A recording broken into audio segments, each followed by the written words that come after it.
लोग कैसे हो? चलिए, अभी तक हमने पढ़ा कि रोचक प्रसंग क्या होते हैं। अभी पिछले पाठ में जब हमने पढ़ा था तो हमने पढ़ा था कि रोचक प्रसंगों को पाठ्यक्रम में क्यों सम्मिलित करना चाहिए और उनकी आवश्यकता क्या है, उनके उद्देश्य क्या हैं। आज हम पढ़ेंगे कि परिवेशीय विषय, जो हमारे आसपास के जो विषय होते हैं उनमें, और सामाजिक विषय का उनके ऊपर चर्चा। हमारा जो टॉपिक है वो क्या है? परिवेशीय और सामाजिक विषयों पर चर्चा। तो आज के पाठ्यक्रम में, आज के पाठ में हम परिवेशीय विषयों पर चर्चा के बारे में आपसे चर्चा करेंगे। चलिए आइए पढ़ते हैं।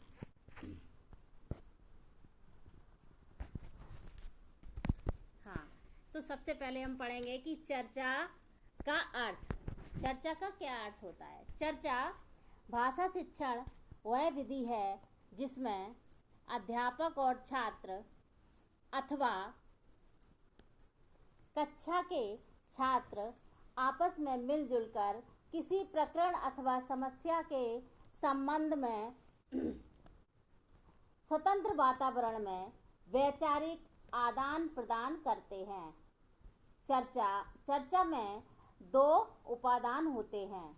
उपादान मतलब दो भाग, दो लोग होते हैं। कैसे? प्रथम उपादान क्या होता है कि अपने विचारों को दूसरों के समक्ष व्यक्त करना, और दूसरा उपादान होता है दूसरे के विचारों को सुनकर उनके मनोभावों को समझना या भाव ग्रहण करना।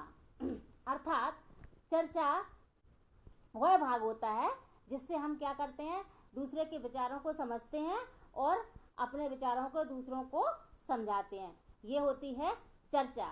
अब चर्चा दो प्रकार की होती है।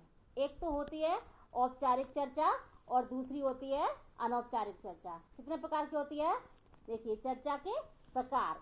चर्चा के मुख्यतः दो प्रकार होते हैं, औपचारिक चर्चा और अनौपचारिक चर्चा।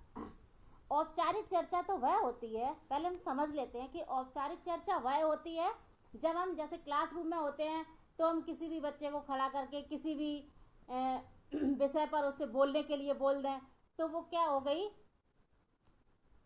तो वो हो गई और नहीं, जब हम क्लास में होते हैं तब हम जो चर्चा करवाते हैं वो अनौपचारिक होती है, क्योंकि हम किसी भी बच्चे को खड़ा करके कुछ भी पूछ लें तो वो अनौपचारिक हो गई, क्योंकि वह पहले से निर्धारित नहीं होती है।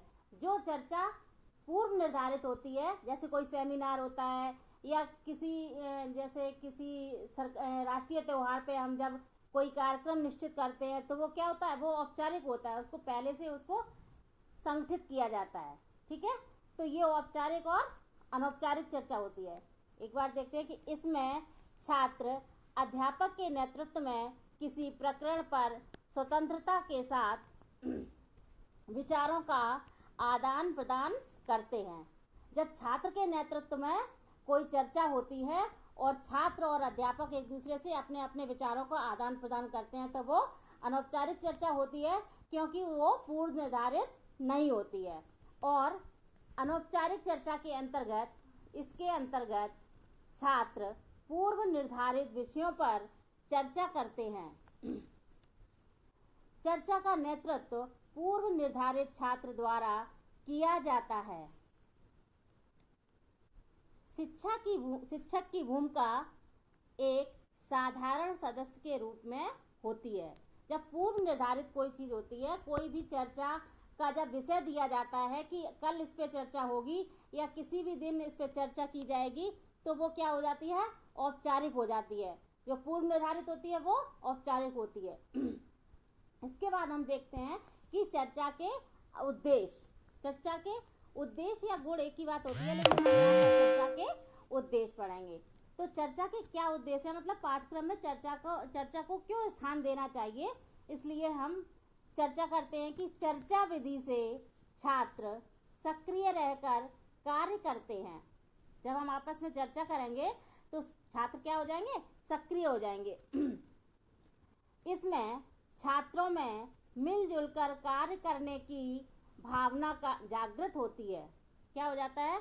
जब हम एक दूसरे के विचारों से परिचित होते हैं तो एक दूसरे से की बातों को समझते हैं और सुनते हैं, तो क्या हो जाता है? मिलजुल कर पढ़ने कार्य करने की क्षमता का विकास होता है या भावना का जागृत हो जाती है मिलजुल कर कार्य करने की। अगले क्रम में पढ़ेंगे कि इसमें छात्र अपने अपने भावों एवं विचारों की स्वव्यवस्थित अभिव्यक्ति करना सीख जाते हैं। अर्थात कि छात्र अपने अपने भावों एवं विचारों की स्वव्यवस्थित अभिव्यक्ति करना सीख जाते हैं। मतलब किस बात को हमें पहले कहना चाहिए और किस बात को बाद में कहना चाहिए, कौन से विचार किसके सामने प्रकट करने चाहिए, इन सब बातों को बालक समझ जाता है। अगले क्रम में पढ़ेंगे कि इसमें छात्रों की तर्क शक्ति एवं निर्णय क्षमता का विकास होता है। चर्चा करने से क्या होता है कि बालकों की जो तर्क शक्ति होती है, जो निर्णय करने की क्षमता होती है, अर्थात किसी भी कार्य को बहुत जल्दी निर्णय लेने की क्षमता का उसमें क्या हो जाता है, विकास हो जाता है। जब बालक चर्चाओं में भाग लेते हैं तो उनके अंदर आत्मविश्वास की भावना भी दृढ़ हो जाती है। चर्चा करने से छात्रों का आत्मविश्वास दृढ़ होता है। कौन कौन से उद्देश्य हैं या गुण हैं चर्चा के कि इसमें छात्र क्या हो जाता है, सक्रिय होकर कार्य करता है और मिलजुल कर कार्य करने की भावना का विकास होता है और अपने अपने भावों और विचारों को व्यवस्थित तरीके से प्रकट कर सकता है और तर्क शक्ति और निर्णय शक्ति का भी विकास हो जाता है और बालकों के अंदर आत्मविश्वास दृढ़ हो जाता है, मजबूत हो जाता है। और फिर चर्चा के कुछ दोष भी हैं, जैसे कि इसमें समय का अपव्यय होता है। अपव्यय माने समय का मतलब समय बहुत बर्बाद होता है, अपव्यय माने कम होना होता है। इसमें समय का अपव्यय होता है तथा शिक्षक इसमें रुचि नहीं लेते, कहीं कहीं पर नहीं लेते कि जैसे छात्र आपस में अगर विवाद कर रहे हैं, वार्तालाप कर रहे हैं तो शिक्षक उसमें रुचि नहीं लेते। अगले क्रम में कि इसमें संकोची और मंद बुद्धि छात्र रुचि नहीं लेते। जो संकोची प्रवृत्ति के बालक होते हैं, जो किसी के सामने नहीं बोल पाते, वो भी इसमें रुचि नहीं लेते। इसके बाद हम चर्चा की प्रक्रिया के बारे में अध्ययन करेंगे अगले वीडियो में।